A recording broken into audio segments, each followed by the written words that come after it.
พร้อมที่จะรู้โคโลโบตุลาคม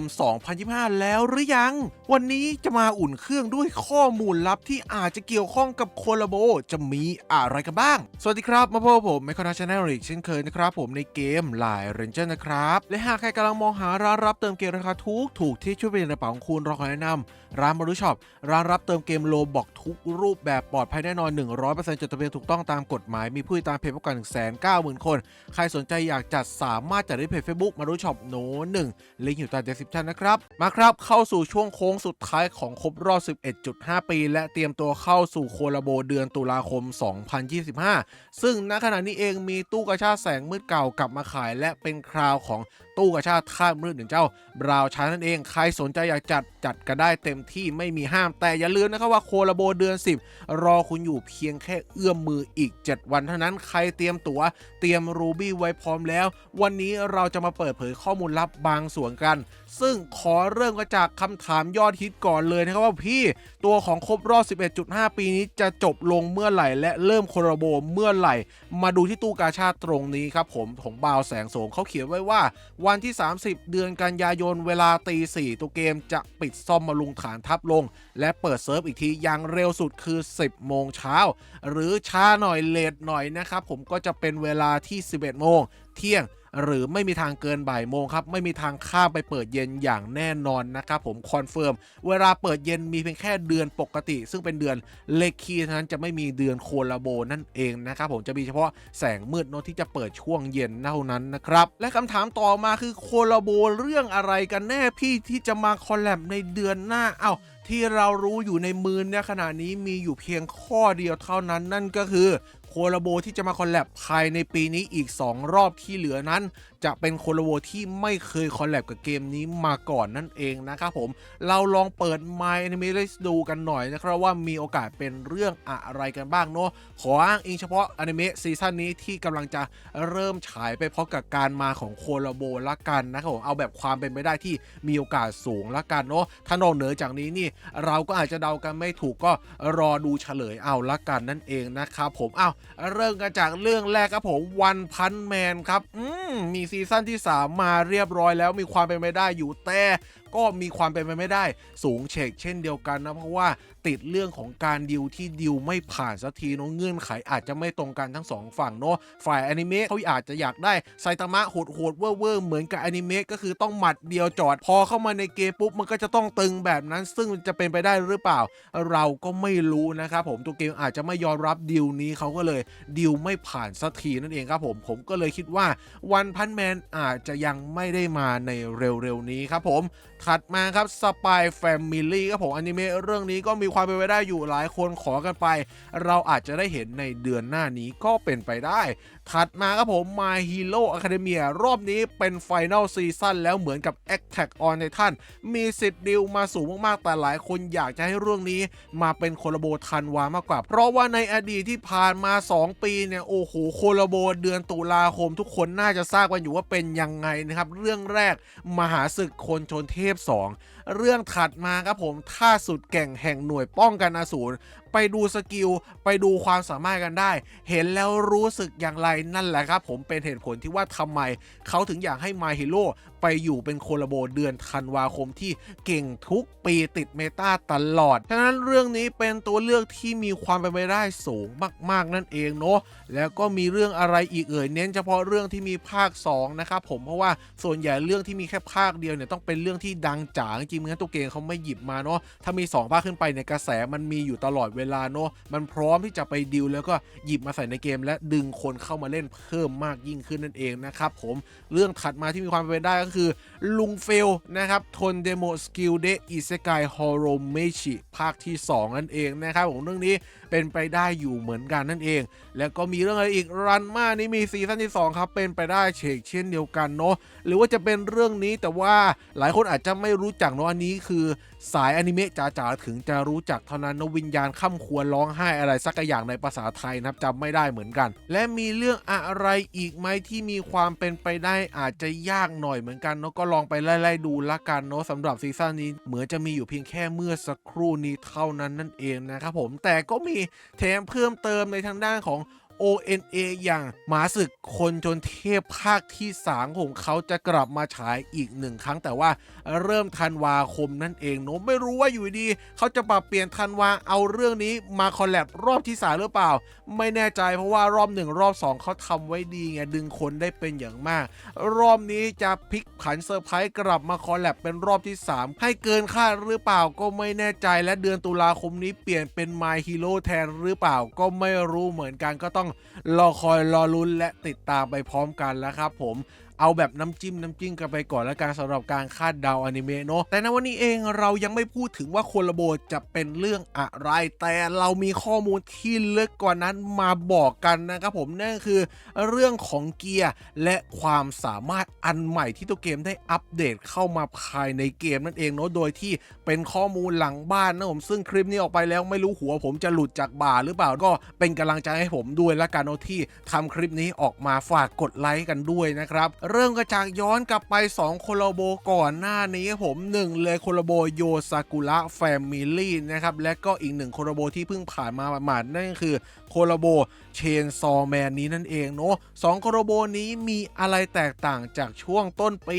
ใครนึกกันออกบ้างนะครับไปดูที่เกียร์กันนิดนึงละกันเนาะพอพูดถึงเกียร์แล้วน่าจะนึกกันออกใช่ไหมครับผมในโคลาโบของโยซากุระแฟมิลี่ครับผมมีเกียร์ค่านี้ออกมาสำหรับเจาะทักษะซึ่งเป็นเกียร์ช่องตกแต่งช่องสุดท้ายและอีก1ชิ้นที่มาจากโคลาโบเชนซอแมนนั้นก็คือค่าเกียร์ม่านโลหิตนั่นเองฉะนั้นแล้วตุลาคมจะรั้งท้ายได้อย่างไรล่ะยังมีเกียร์ช่องกลางที่เป็นเกียร์ประจำเดือนอยู่นั่นเองเนาะยังว่างเปล่าไม่มีค่าใหม่มาเติมเต็มเลยและในครั้งนี้ผมคิดว่าน่าจะมีมาเติมเต็มอย่างแน่นอนนั่นเองและเผื่อใครตามไม่ทันผมสรุปค่าเกียร์ใหม่ไว้ให้เรียบร้อยแล้วเนาะจะได้นึกภาพตามกันออกนะครับผม1เลยเจาะทักษะเริ่มกันจากโคลาโบโยซากุระแฟมิลี่มา2ชิ้นครับผมบวกกับเดือนธรรมดาเดือนนี้จันทราออกมาอีก1ชิ้นรวมเป็น3ชิ้นของช่องตกแต่งใหม่นั่นเองนะครับ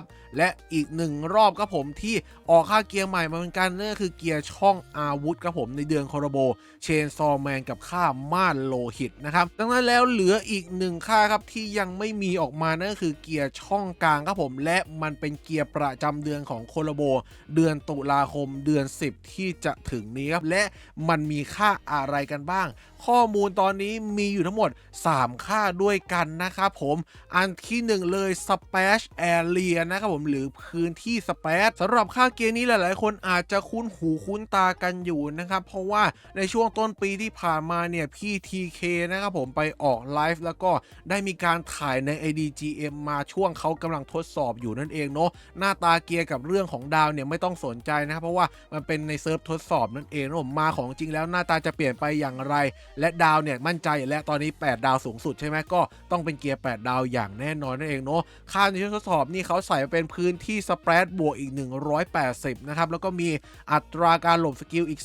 31.2 แล้วก็การต้านใบหรือการที่จะไม่โดนใบจากศัตรูเนี่ยโอกาส 60% นั่นเองและบางคนเนี่ยอาจจะไม่เข้าใจครับว่าพื้นที่สเปรดค่าเกียร์นี้คืออะไรนะครับผมเรามาดูเจ้า Power เป็นตัวอย่างกันหน่อยดีกว่าสำหรับสกิลบัฟที่1ของเขาครับมีการเปลี่ยนโจมตีปกติเป็นโจมตีแบบพื้นที่การโจมตีแบบพื้นที่ที่เรียกว่าโจมตีแบบสเปรดโดยเราสามารถดูได้จากสเตตัสของเรนเจอร์ดั้งเดิมได้นะครับเขาจะเขียนไว้ว่าสเปรดเรเดียสเนี่ยของสายของวายอยู่ที่0นะครับผมรวมกระทั่งถึงสายพลังด้วยนะครับเขาจะเขียนไว้เลยนะครับว่าสเปรดเรเดียสอยู่ที่0นะครับผมยกเว้นสายไหวพริบเท่านั้นครับยกตัวอย่างเช่นรูเดียสละกันนะผมมันจะมีสเปซเรเดียสอยู่ที่150นะครับผมคางูระก็ได้ไหวพริบทุกตัวมีหมดนะผม150ครับผมใครที่มีระยะสเปซอยู่แล้วมันก็จะสเปซได้กว้างไกล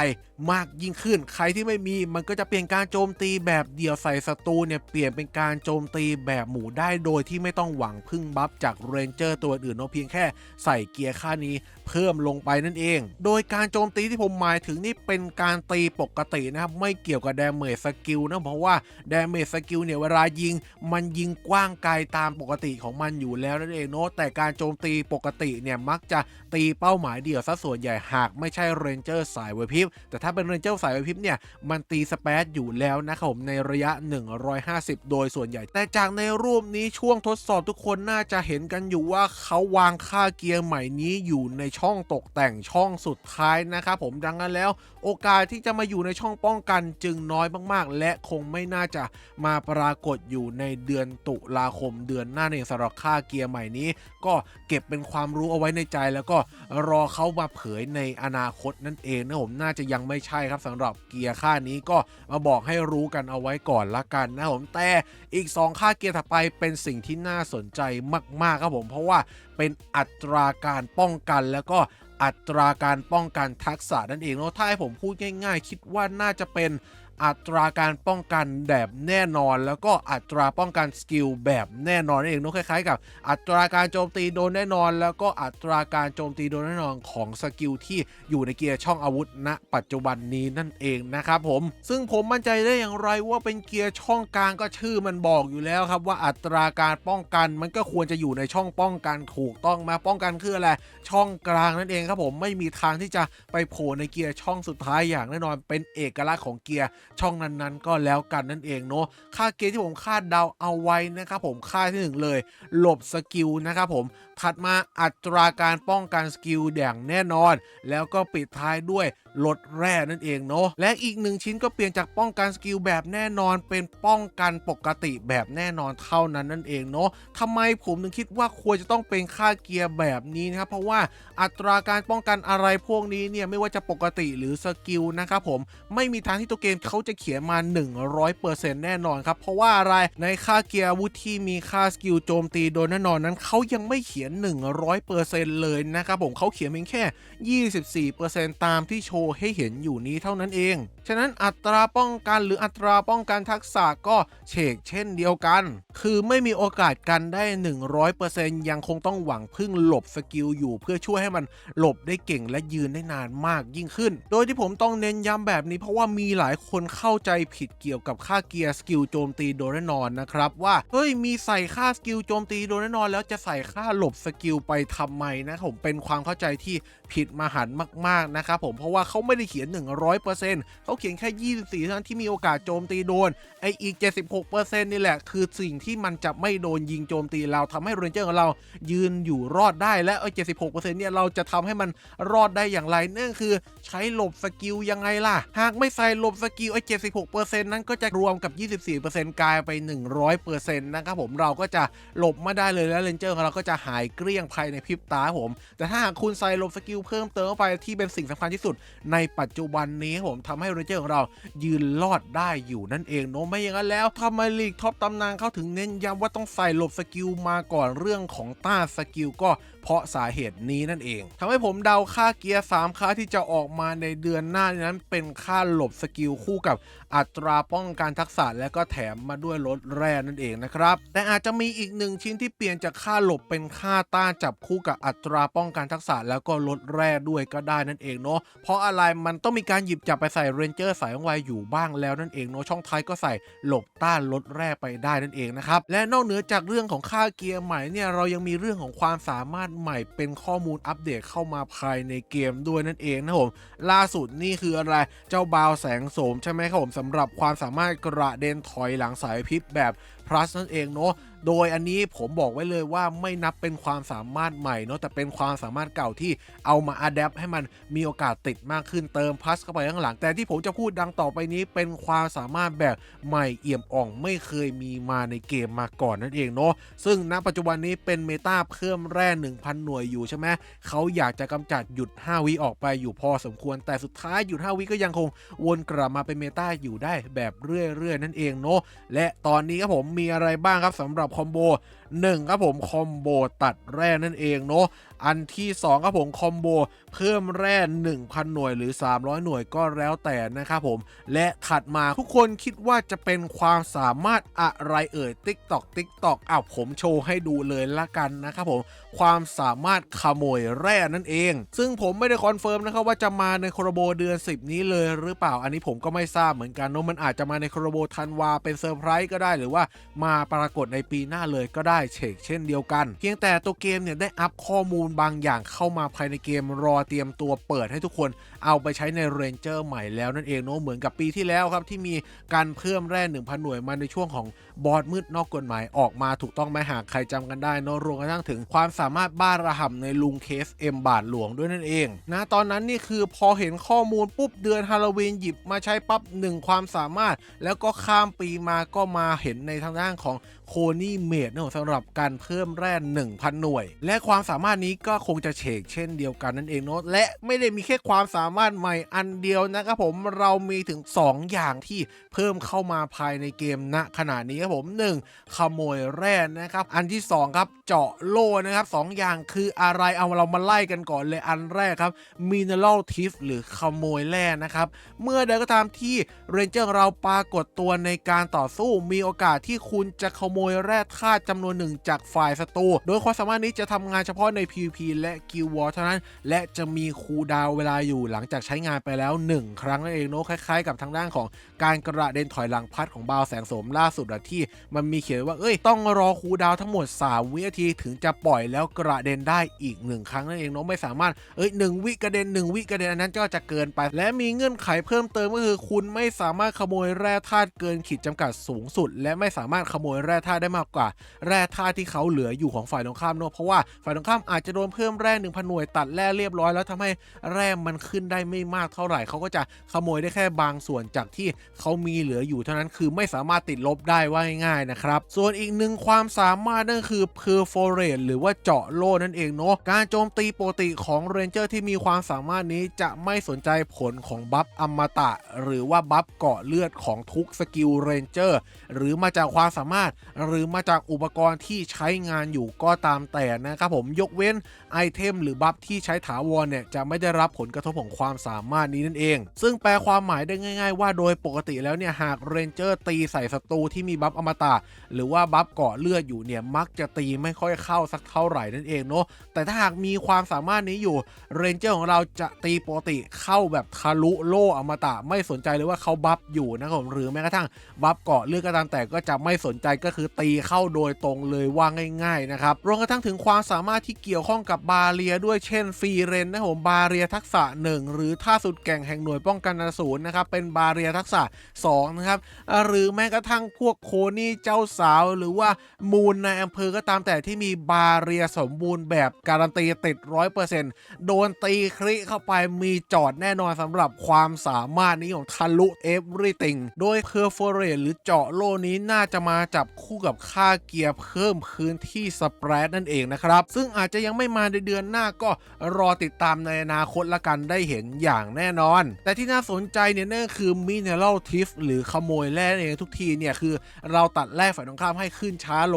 งก็แต่ว่าแร่ที่หายไปเนี่ยไม่ได้ไปอยู่ที่เรานะโหแล้วก็ไม่ได้อยู่ที่เขาด้วยครับก็คือหายไปในอากาศนะแต่ว่าอันเนี้ยเราคว้าของจากในอากาศมาอยู่ที่เราครับผมแร่จากฝ่ายตรงข้ามกลายมาเป็นของเรานั่นเองเนาะเรียกได้ว่าน่าสนใจ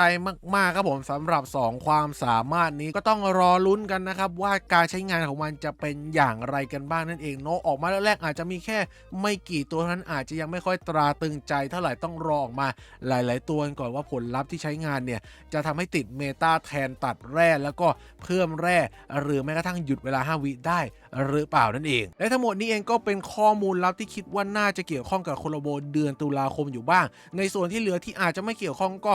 รอต่อไปอนาคตเราน่าจะได้เห็นอย่างแน่นอนภายในปีหน้าซึ่งข้อมูลทั้งหมดเหล่านี้ตัวเกมได้อัปเดตเข้ามาในวันที่31กรกฎาคม